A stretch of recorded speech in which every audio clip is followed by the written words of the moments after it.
নাথুরামের বংশধরেরা, দালালেরা, যারা খুব নাচানাচি করছে, এসআইআর চাই, এনআরসি চাই, ওদের এখন ফটো ফিনিশ হবে।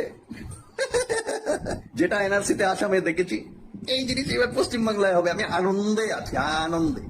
বাঙালির জাত শত্রু এরা, চিহ্নিত করুন। এদেরকেও কাটতে হবে, এই এসআইআর এর পরে এদেরকেও কাটতে হবে। এদেরও একটা ভালো সংখ্যা এসআইআর এ। সুকান্ত মজুমদার বিজেপির, সে বলছে এসআইআর থেকে বাদ দিলে সিএ দিয়ে নিয়ে নিবে। আরে হরিদাস পাল একজন পশ্চিমবঙ্গের যে আদি অধিবাসী বাঙালি, যারা কোনোদিন বাংলাদেশ থেকে আসেনি, বাংলাদেশ দেখেনি, তার 14 পুরুষের কেউ বাংলাদেশে ছিল না, সেরকম কোন লোকের নাম যদি এসআইআর কেটে যায়, তাকে সিএ দিয়ে ঢোকাবি তুই হরিদাস পাল, সুকান্ত মজুমদার? সে কি বিদেশি নাকি? এসআইআর থেকে নাম কেটে যাওয়া মানে সে কি বিদেশি?